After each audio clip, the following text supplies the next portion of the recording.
My name is Naomi Calloway. I'm 34 years old, and for 9 years I've worked as a corporate fraud investigator at Meridian Trust Bank, which means I spend my days reading credit card statements the way other people read novels, looking for the sentence that doesn't belong. I didn't know that skill would end up pointed at my own family. I didn't know that in 11 days I'd be standing in a ballroom with a microphone in my hand, watching my brother's card get declined for the third time in front of 140 people who'd been told I was the difficult one. Welcome back to her final chapter, where every story starts with silence and ends with power. If you've ever been the one everyone calls responsible, right up until the moment they need you to be silent instead, this one's for you. Drop a comment, hit subscribe, and let's get into it. I should tell you a little about who I was before that night, because none of what happened would make sense otherwise. I grew up in Winston-Salem, the middle child between my brother Preston and a set of expectations that never quite applied to him the way they applied to me. My father, Walter Calloway, ran a small commercial insurance agency for 31 years. He was the kind of man who balanced his checkbook by hand even after the bank offered him an app, who believed a person's word was a legal document whether anyone signed it or not. I inherited that from him, or maybe I just learned it by watching him get burned by people who didn't share it. I have a habit, small, a little embarrassing, of counting exits whenever I walk into a room. Restaurants, offices, other people's weddings. I don't know when it started. My best friend Priya says it's a nervous system thing, left over from a childhood where the exits mattered more than the room did. I've never really argued with her about it. Professionally, I do something most people find boring until they need it badly. I investigate corporate card fraud, authorized users added without consent, invoices padded by vendors working with insiders, identities borrowed to secure lines of credit somebody else had no right to open. I've frozen accounts belonging to CFOs. I've testified in depositions. I am, by any reasonable measure, good at my job. I just never imagined I'd need to be good at it at my own brother's birthday party. My father died 6 years ago. A heart attack in the parking lot of his own agency, on a Tuesday, at 4:40 in the afternoon. He left behind a modest trust, the Calloway Family Trust, funded mostly by his life insurance and the sale of the agency. It wasn't a fortune. It was supposed to be seed money for his grandchildren's education, held by my mother as trustee until then. I don't have children. Preston has none yet either. So for 6 years, that money has just sat there, waiting for a future that hadn't arrived, or so I believed. That belief was about to become the least accurate thing I'd ever told myself. The call came on a Thursday evening in late March, while I was reheating leftover pad thai and half watching the news. My mother's name lit up my phone. Vivian Calloway, a photo from 4 Christmases ago where she's laughing at something just out of frame. Naomi, sweetheart. My mother's voice has a particular register she uses when she wants something, warm at the edges and firm in the middle. Preston's turning 40 next month. We're doing something small at Bellhurst, just the 4 of us and a few close friends. Nothing you need to worry about. That sounds nice, I said, and meant it. 40 felt like a milestone worth showing up for, even for a brother I'd grown careful around. There's just one small thing. A pause, the kind she uses to let a request settle before she finishes it. The venue wants a guarantor on file for the final invoice. You know how these places are, so particular. You have the best credit in the family, and you're the responsible one. It's just a formality. It won't cost you a thing. I remember exactly where I was standing when she said it, my responsible one, because it's a phrase she's used on me since I was 11 years old and agreed to babysit Preston so she and my father could go to a wedding. It has always meant the same thing. Something is about to be asked of me that no one intends to ask of him. Sure, I said. Send me the paperwork. She never did. I should have noticed that. I didn't, not yet. To understand why I still picked up that phone at all, why, after everything, you need to understand the shape of the thing I grew up inside. My brother Preston was, by our mother's accounting, exceptional from birth. He was captain of his lacrosse team.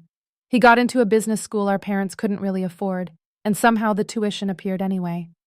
When he started his first company at 26, a craft cocktail delivery app that lasted 14 months, my parents co-signed the lease on his warehouse space. When it folded, nobody called it a failure. My mother called it Preston finding his footing. I have a folder on an old hard drive, half as a joke and half not, labeled Preston's Footing. 4 ventures, 3 closures, 1 outstanding personal loan from my parents that was never, as far as I know, repaid or even tracked on paper. I didn't resent him for it, not exactly. I resented the ledger that only ever ran in one direction. When I was 23, freshly out of college and drowning in entry-level hours at a regional bank, I asked my mother if the family could help with 3 months of a car payment while I got my footing, to use her word. She told me gently that I was the strong one and didn't need to lean on anyone. Preston, at the same age, had his rent paid for 2 full years without ever being asked to say thank you out loud. By the time our father died, I'd stopped keeping score in any way that showed. I told myself it didn't matter. Numbers were my profession, not my family. Some things, I decided, you just don't audit. The rift, if you can call it that, sharpened 3 years ago at Thanksgiving. Preston announced over the turkey that he was launching Venture Number 5, a subscription box for curated home bar experiences, and my mother clapped before he finished the sentence. I asked, not unkindly, how it would be funded. The table went quiet in the particular way tables go quiet when you've said something true instead of something nice. My mother told me later, in the kitchen, rinsing a gravy boat with her back to me, that I had never understood what it meant to believe in someone. Here's the part I don't say out loud very often, even to Priya. I kept showing up anyway, to the birthdays, the calls, the guarantor requests, not entirely out of principle. My father has been gone 6 years, and some nights the loneliest thing in my apartment isn't the empty side of the bed. It's the quiet after a Sunday with no family calling at all. I told myself I was the responsible one because it was true. The truth I didn't tell myself was that I was still, at 34, hoping that if I stayed useful enough, I'd eventually just be loved instead. I called Priya 2 days before the party, mostly to talk myself out of a bad feeling I couldn't name yet. They want you as guarantor, and they haven't sent you a single piece of paper, she said, in the flat, unimpressed voice she reserves for closing arguments. Naomi, you investigate this exact pattern for a living. If a stranger walked into your office with this story, what would you tell them? That it's a soft compliance flag, I admitted. Worth a look before signing anything. So look before you go. Don't be the fraud examiner who signs the form because her mother called her responsible. She let that sit. You can't audit your way into being loved, Naomi. Stop trying. I told her I'd be careful. I told myself the same thing, twice, in the mirror the morning of the party, straightening a navy dress I'd bought specifically because it wouldn't draw attention before I decided I wanted it to. I packed my laptop bag instead of a purse. Old habit. You never know when you'll need the exits or the receipts. I should have listened to her all the way. I didn't. Not yet. But I brought the laptop. That detail matters more than I understood at the time. Bellhurst Country Club sits on 11 manicured acres outside Winston-Salem, the kind of place where the gravel in the parking lot looks freshly raked. I pulled in at 6:40, expecting the cozy backyard-style dinner for 12 my mother had described on the phone 2 weeks earlier. Instead, a valet in a maroon vest waved me toward a line of cars that included, unmistakably, a small fleet of Escalades. The ballroom held, by my later count, 140 guests. A string quartet played something that wasn't quite Vivaldi. There was a raw bar. There was an ice sculpture of the number 40, already sweating under the lights, a thin stream of water pooling at its base and soaking into a white linen tablecloth that probably cost more than my monthly car payment. 12 people, cozy, my mother had said. I stood in the doorway and did the math I couldn't stop myself from doing. Ballroom rental, catering minimums, an open bar with a top-shelf tier, a quartet, florals stacked in towers on every table. This was not a party. This was an invoice with balloons. I found my mother near the gift table, resplendent in emerald silk, greeting guests like she was running for something.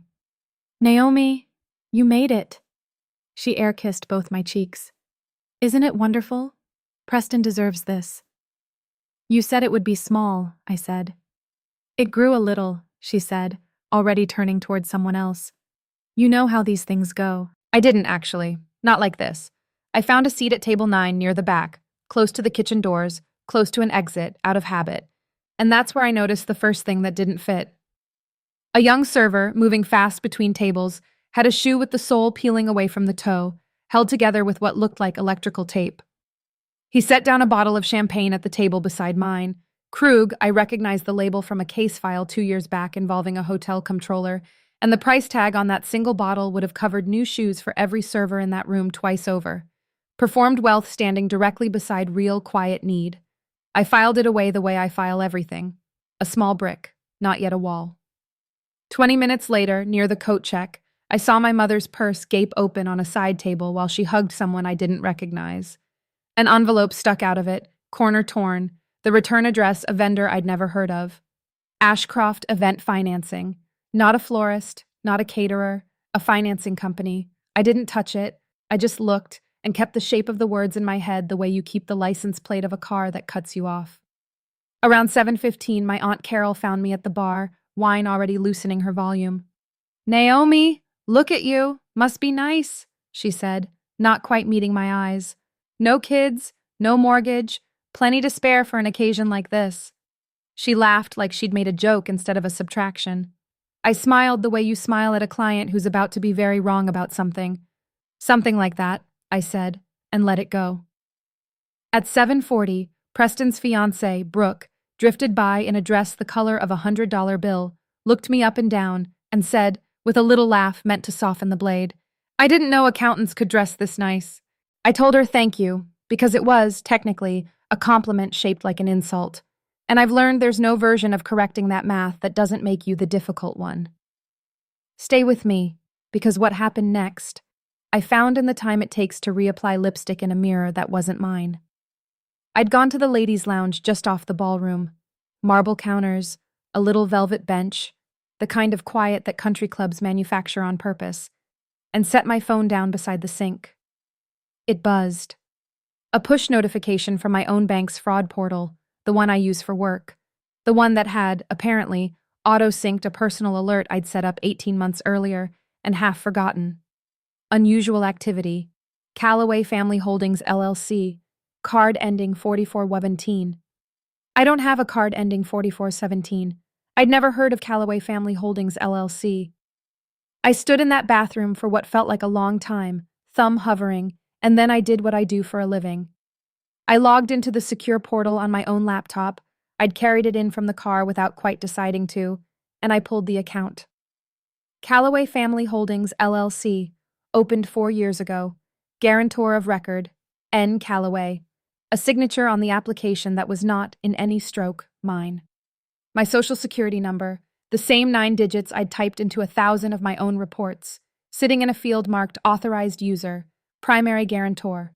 $61,400 in charges over 4 years. Watches. A leased BMW. 2 payments to Ashcroft Event Financing. The envelope from my mother's purse suddenly made a different kind of sense. And tonight's balance, live, updating as the party continued 20 feet away through a marble wall. $14,200 and climbing. My hands went cold the way they do at work, right before I write the words recommend immediate hold in a report. Except this time the account belonged to my own name, wearing a signature that wasn't. I called Priya from a stall, voice low. They used my SSN 4 years ago. There's a card in my name I've never seen, and it's live right now at this party. Naomi. Her voice went very quiet, very serious. That's not a family favor. That's identity theft. You know that better than anyone alive. I know, I said. I know exactly what it is. So what are you going to do? I looked at myself in the mirror. Navy dress, dry eyes, hands that had already, without asking permission from the rest of me, opened the account freeze protocol I use 40 times a year for strangers. My job, I said. I filed it as an active fraud case at 8:02 p.m., under my own employee credentials, exactly the way I'd have filed it for anyone else. A freeze on the LLC card, pending investigation, effective immediately. Then I closed the laptop, fixed my lipstick, and went back out to the party, because the toasts hadn't started yet, and I wanted to be in the room for what came next. I sat back down at table 9. Across the room, my mother caught my eye and smiled the wide, performing smile she wears in photographs. I smiled back. I don't think she had any idea, yet, what I was carrying. At 8:20, Uncle Dale, Carol's husband, A man who has never once asked me a question about my own life, leaned over from the next table and said cheerfully, "Your mother says you handle everyone's money troubles. Must feel good being needed." I told him it felt like a job. He laughed like I'd said something modest instead of something true. At 8:35, my mother took the small stage at the front of the ballroom, tapped the microphone twice, and the room went quiet. "I want to thank everyone for being here," she began, "for a son who has never stopped reaching, never stopped believing in something bigger." Preston, beside her, raised a glass with the easy confidence of a man who has never once had to check his own balance. "And I want to thank my daughter, Naomi." She found me in the crowd. "You're the responsible one, sweetheart. Always have been. Come up here. Help me with something." I let the silence sit. 3 full seconds. 4, 5. 140 people, and not one sound but the quartet's cellist finishing a phrase a half beat too late, like even the music didn't know what came next. I stood up. I walked to the front, past table after table of faces I'd known my whole life, and I felt, for the first time in years, entirely calm. "There's a balance outstanding on tonight's catering," my mother said, quieter now, closer to the microphone, closer to me. "Preston's card is being difficult with the venue's system. You're the responsible one, Naomi." A small, tight laugh, meant for the room. "Act like it." I looked at her. I looked at Preston, at the watch on his wrist that I now knew, with certainty, no honest income had paid for. I looked at Brooke, at Aunt Carol, at the young server with the taped-together shoe standing near the kitchen doors, watching like everyone else. "I can settle that," I said, and my voice carried farther than I expected in that room. "But before I do, I think everyone should know what account it's actually going to come out of." My mother's smile didn't move, but something behind her eyes did. "4 years ago," I said, "someone opened a business line of credit called Callaway Family Holdings, LLC. They used my social security number to do it. They forged my signature on the application. I found that out 20 minutes ago, in the bathroom of this club, because my own bank flagged it as fraud. I let that land the way you let a verdict land, slowly, without flourish. So before anyone asks me to cover tonight's balance, I want Preston to try his card. His own card. In front of everyone who's about to be told I was the difficult one for asking." The room didn't gasp so much as inhale, all at once, 140 people pulling breath in at the same moment. Preston laughed, but it came out thin. "Naomi, this isn't the time. It's exactly the time," I said. "You've been telling me that for years." The event coordinator, a young woman named Elise with a tablet clipped to a lanyard, hovered near the stage, caught in the particular misery of someone whose job is suddenly a courtroom. "Mr. Calloway, if you'd like to run the balance..." Preston pulled a black card from his jacket, the kind with weight to it, the kind meant to be seen. Elise ran it. The little machine thought about it for 2 long seconds, and then printed a slip that said, in the flattest font imaginable, "Declined." A ripple went through the tables. Aunt Carol's wineglass paused halfway to her mouth. "Try again," Preston said, jaw tight, and Elise did, because that's what she was trained to do, and it declined a second time, a little faster, a little more final. "There must be a system error," my mother said, stepping forward, pulling her own card from her clutch, the same clutch that had, an hour earlier, shown me an envelope from a financing company neither of them had ever mentioned to me. "Use mine." Elise ran it. I watched my mother's face while she watched the machine, and for just a moment, one honest moment, before the performance came back down over her features like a curtain, I saw something that looked almost like fear. Declined. "That account is linked to the same LLC," I said, quietly now, not for the room, but for her. "The one under active fraud review. I'm not able to lift that hold tonight. I'm not able to lift it for you at all, actually. That's not my call to make anymore. It belongs to compliance now." "You did this," Preston said, low, furious, stepping toward me in a way that made the servers near the kitchen doors go very still. "Tonight, on purpose, to humiliate me." "No," I said. "You did this, 4 years ago, with my name on a form I never signed. Tonight, I just stopped paying for it." I set my own card down on Elise's tray, my card, my name, my signature that actually matched. Run this for the remaining balance, not because I owe it, because I don't want the staff going unpaid for something that isn't their fault. I looked at Preston, then at my mother. I don't owe you.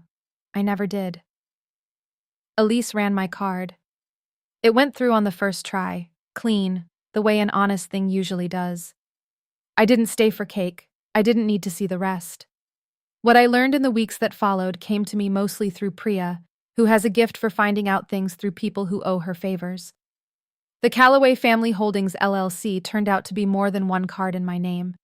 It had been financing Preston's fifth failed venture, 2 years of Brooks wardrobe, and quietly, monthly payments to Ashcroft event financing for a wedding they hadn't yet announced to the rest of the family. My mother, as trustee, had drained most of what remained of my father's trust, the money meant for grandchildren who didn't exist yet, into an account she never disclosed to me, using my identity as the collateral that made the whole structure possible on paper. I filed a formal identity theft report the following Monday, through the proper channels, the same channels I walk strangers through every week of my working life. The bank's internal investigation confirmed everything within 11 days. My mother, as trustee, is now under review by the trust's court-appointed oversight, which exists for exactly this reason, and which I hadn't known, until that week, still had teeth. Preston is personally liable for a debt he can no longer quietly hand off to someone else's good credit. I don't know if either of them will face criminal charges. That part isn't up to me, and for once I've made my peace with not being the one who decides. I'm not going to pretend there's satisfaction in watching your own mother's card decline in front of 140 people. There isn't.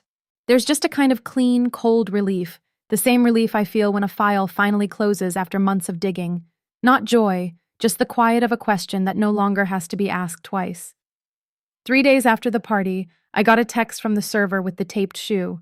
Marcus, I learned his name was, from the receipt Elise had printed. He'd found my number through the venue's staff group chat, which felt like it shouldn't have been possible, and probably wasn't strictly allowed. Just wanted to say thank you for what you did for the tip pool that night. Most people would have let it get ugly and left us unpaid. You didn't. I sat with that message longer than I expected to. It wasn't from my family. It didn't need to be, to matter.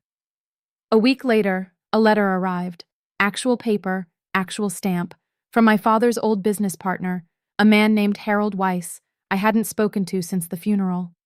He'd heard, through the small, gossiping world of Winston-Salem's insurance circles, what had happened. Your father used to say you were the only one of the three of you who'd never let a number lie to make someone comfortable, he wrote. I think he'd be proud of what you did with that, even now. Especially now. I read that line 4 times, standing in my kitchen with the mail still in my coat pocket, and then I let myself cry for the first time since the whole thing started. Not for the money, and not for Preston, but for my father, and the particular loneliness of being the one who keeps his kind of honesty alive after he's gone. I still don't know what happens next with my mother. She's called twice. I haven't answered either time. I'm not angry enough to want to hurt her further, and I'm not healed enough to sit across a table from her yet. Somewhere between those two things is where I currently live, and I've stopped apologizing for needing the space. Being the responsible one was never a compliment. It was a job description nobody let me negotiate, until the night I finally read the fine print. That's my story. If it meant something to you, drop a comment and tell me. I read every one. And if you want more stories like this, hit subscribe to her final chapter, because there's another one waiting for you next week.